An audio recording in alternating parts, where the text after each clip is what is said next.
you came into Islam. How have you navigated the different contentious, I should say, groups within Ahl Sunnah? I'm not going to say sects. The groups that hold one another erroneous within the Sunnah, Ahl Sunnah. How have you navigated that? You know, sometimes that's a problem for people.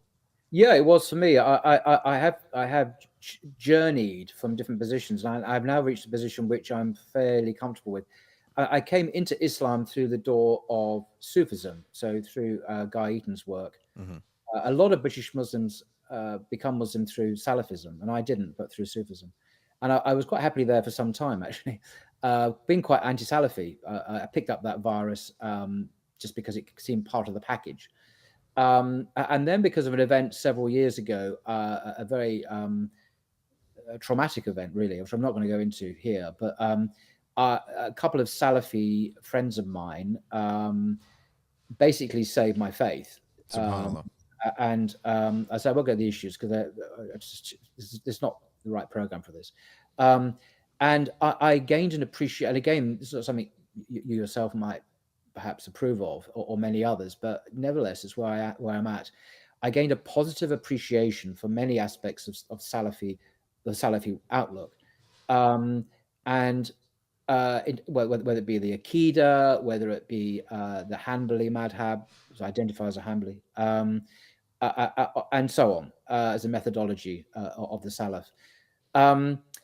But particularly since my work on BT, I found myself, because I can't be, although some people would like me to be, I can't be confessional on the channel. Yeah. I can't say, well, you shouldn't be X, Mr. Muslim. You should follow this school or that school. I can't do it. It's simply wrong. That's not what I do. So I've grown to have I find myself agreeing with many positions and having a positive appreciation of them. Many people would think these positions are irreconcilable. So actually, in some ways, I'm quite pro-Sufi. I don't mean all Sufi practices, but the earlier ones, the self-purificatory ones.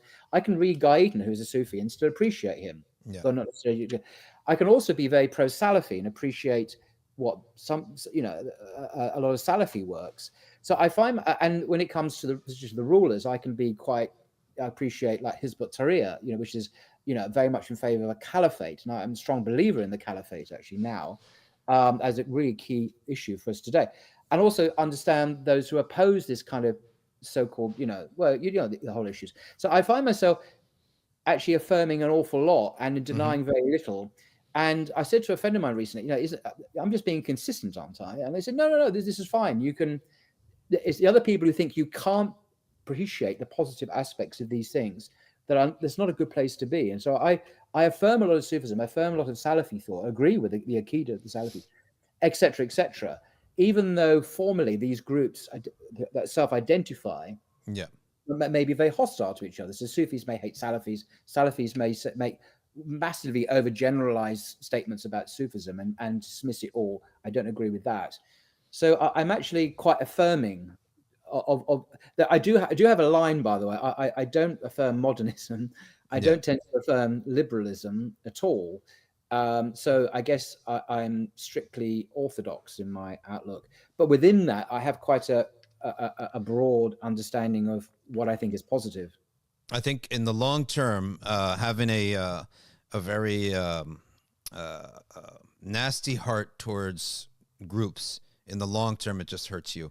It's one thing to have an opinion, but it's another thing that let that root so deeply in a person's heart that they have such a hatred.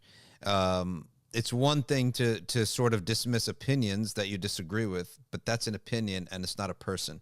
Imam Ahmad Mashhur al-Haddad, he had opinions. He was a scholar. Everyone knows his opinions. But he also had a teaching that he wanted all of his murids, all of his disciples, to have a clean heart towards all Muslims. And I think that in the long term is extremely important to keep someone's iman. You see a lot of people who fell off, it's because they almost their hearts were at war with other groups. And eventually that never leads to anything good.